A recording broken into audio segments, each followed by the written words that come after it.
Greetings everyone, welcome and thank you for being here. I'm a full-time acrylic painter, and in this video I'm going to take you along with me as I create a painting from start to finish that I will eventually sell as prints.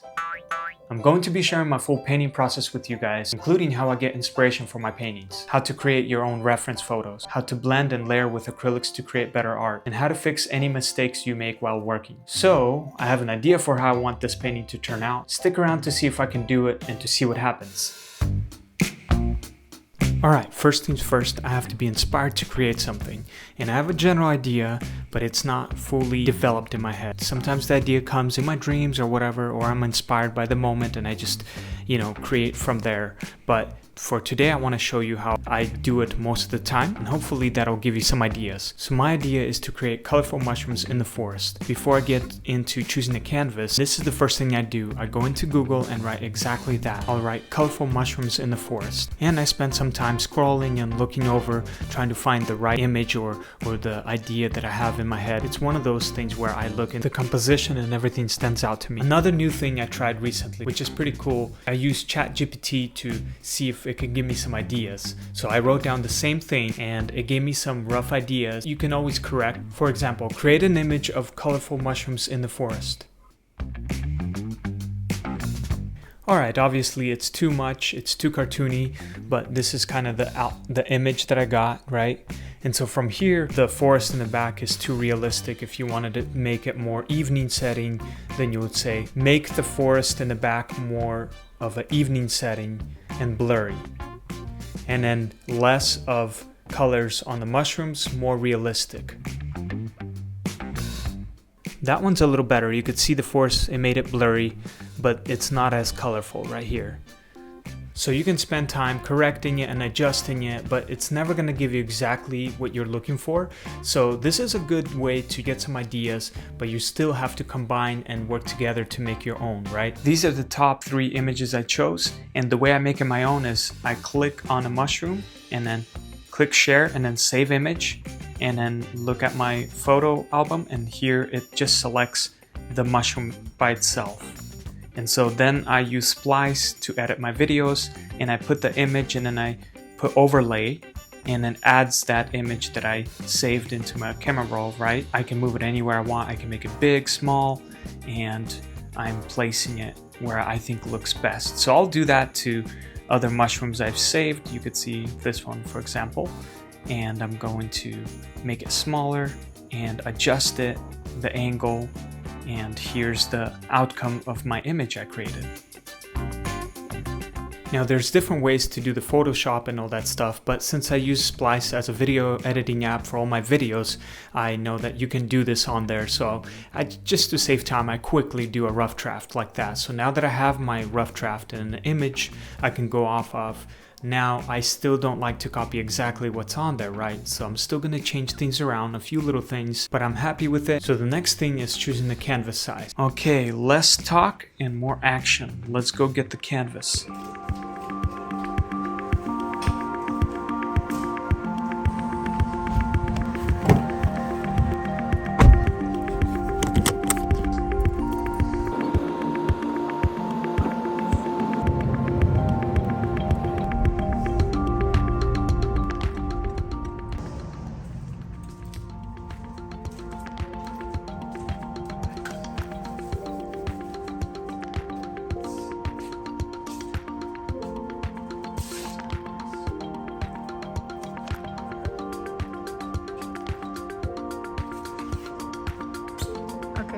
Bigger one, do you think this one? No, that's good. I'm putting the canvas on the floor to make sure it's not wobbly and the wood frame is straight. I want to thank Skillshare for sponsoring this video. This is a quick process of my new class available on Skillshare. This is a free class for my followers, teaching you how to paint realistic clouds at sunset with acrylics. In my class, I'll be showing you exact colors I'll be using and how to mix and blend colors like a pro. I was inspired to create this class because I heard many of my followers struggle with painting clouds. And I want to show you guys that painting clouds can be easy when you learn how to properly layer your acrylics. That's why I was excited to partner with Skillshare Skillshare to create this in-depth class for you. Skillshare is the largest online learning community for creatives. They have thousands of classes led by experts in illustration, design, film, and more. Skillshare can help you take your career, skills, hobbies, passions, or side hustles to the next level. What's cool about their platform is that they offer classes in both the creative field and business fields, which is so important for artists to learn. The first 500 people to use my link in the description will receive a 1-month free trial with Skillshare, which includes access to my new class and all the other classes on Skillshare. Get started today. Back to my studio. So the size I chose is 20 by 24 on gallery canvas. So now I'm going to prep the canvas and get everything ready.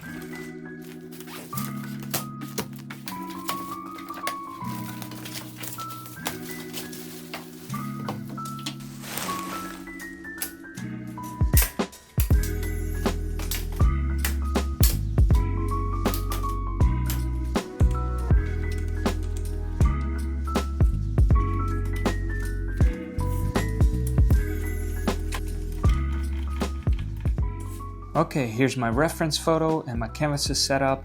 The next step is to choose my acrylic paint to use for this project. So I studied the image and chose the colors that I thought would look best for this project.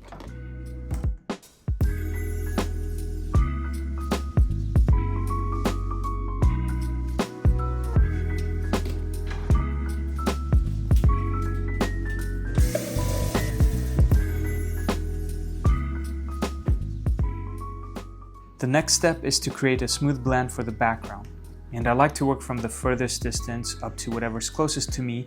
It's easier that way, and so I am gonna first start with titanium white, and remember to always close your lid so that the paint won't dry out.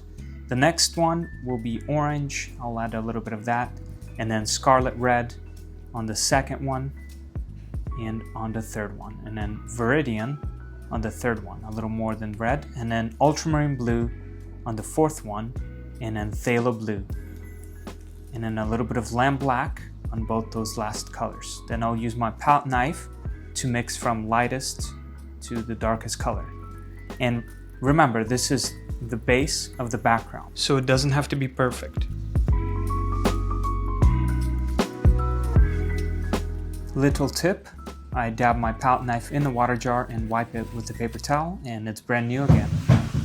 Alright, so now I have my water jar. I'm going to pick up one of my blending brushes and dab it all the way in the water, squeeze part of the water out, and then pick up my first color. I usually start with the lightest color first so that I won't dirty up the acrylics, but you could see some bubbles right there showing that's a good sign. You just don't want the water to be dripping. It's a lot of practice to get that technique down, but once you get it down, it's really fast and super easy to work with acrylics. But here you go, I'm going to quickly lay out all my colors from the lightest colors to the darkest colors I have mixed, and I'm just kind of getting the base down of where the lightest areas are and the darker areas are. And so I'm going to quickly lay all the colors right now. And this first part is a quick process, so water helps keep acrylics stay wet a little longer, and that's why I like using water. I've tried using mediums, but it doesn't work as well. And I've, tried different brands and stuff. Maybe for you it works, but I've realized over time that water is the best solution because it doesn't leave any chunkiness, or you have to wait till the area dries. And water, when you apply that, it evenly dries everywhere and the paint is evenly spread everywhere. That's why I like it. So now, once I laid all the paint down, I can go ahead and pick up my dry M1 blending brush. And sometimes, if the canvas is bigger, I'll use a couple of those brushes. So I go over the lighter areas and quickly blend the colors, as you can see here. So this is brush 1, and then brush 2 I go over again real quick to finalize it and make it softer. And then I'll use a hairdryer to dry the first layer. Alright, I'm going to take a break for today, and I'll see you guys tomorrow. Good morning. I'm going to have some breakfast with family, and I'll get back to work. So I'm mixing similar colors as I did the first layer. I added a few darker ones for the trees to make my painting look a little more, contrasty and stand out a bit more. And I'm using my number 4 and number 8 brushes. They're like filbert style brushes. I like to dab my brush in the water so that my brush can be soft, right? Not too much water. So basically I dab my brush in the water and tap it on the paper towel to make my brush just soft. And I'm picking up and roughly adding the darker areas and the lighter areas for the second layer. I'm starting to shape out where I want my trees to be and where the bright circles will be placed. I always say this with acrylics, the more layers you add, the more the painting will come to life and really look like oil paintings. So the second layer is gonna look rough, but it's crucial because then you'll start to see more of the image come to life and where you can adjust and add colors, right? For example, those darker areas I added, you could see brush strokes and they look pretty rough. But when I go in and add the second layer with similar color, right, it's gonna make it look solid and clean and take away all the brush strokes. And if I add the third layer and fourth layer, you're able to create like smooth transitions, right? And acrylic is like plastic, it's like rubbery. That first blend was necessary as well because it grips better. And so when you start to blend your colors after you add, multiple layers, it pulls the paint and creates smoother transitions like you would see with oils. So that's why it's important to know that working with acrylics, it's really about layering. I'm going to spend the day working on adding the second part, so sit back and enjoy the process.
Here is my progress so far. You can kind of see the image more clear. And it's been raining all day, but it's been nice.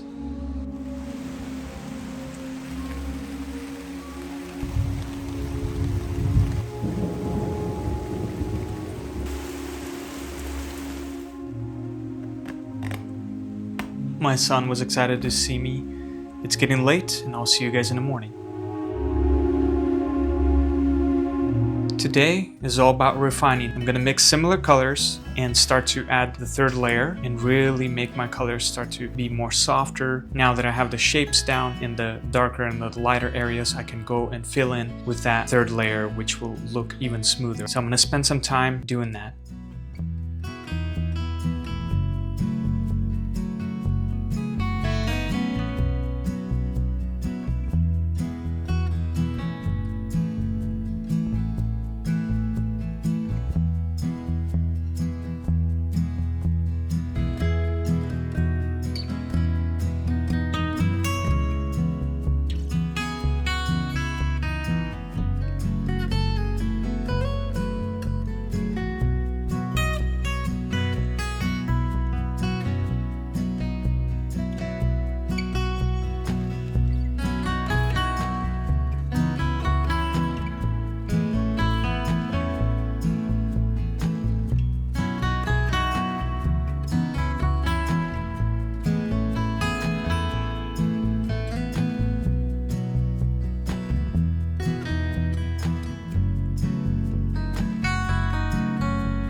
I added about 3 to 4 layers of acrylic on each circle, and I'm using a number 0 detail brush to make it look cleaner.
Here is a closer look of how I am working with my detail brush.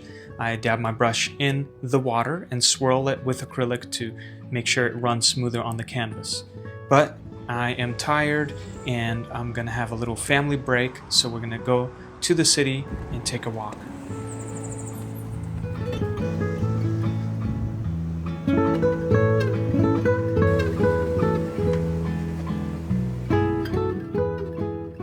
Alright, after a couple weeks of work, here we have the background almost done. I just need about 4 circles here, and that's what I'll do today. I'll finalize this painting, touch up any areas I need to, and finally the background will be done, and then I'll continue to the next part, whatever is closest to me, right? Which is the moss and the grass and faraway mushrooms and then, you know, all that good stuff. But here we are. Let's get to work.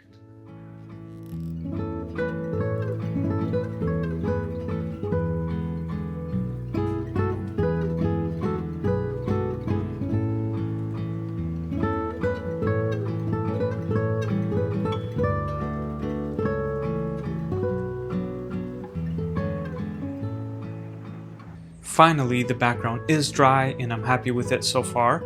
Let's say you added something you didn't like this circle. I wasn't happy with it, so I'm gonna use a wet paper towel to wipe it off real quick. Of course, you have to do this while the paint is still wet. And here is the final result. For the second part of this video, I'm gonna show you how I work on adding the details to my mushrooms and how I finalize the painting and make prints. So stay tuned and I'll see you guys next time. Take care and God bless. Takotosh!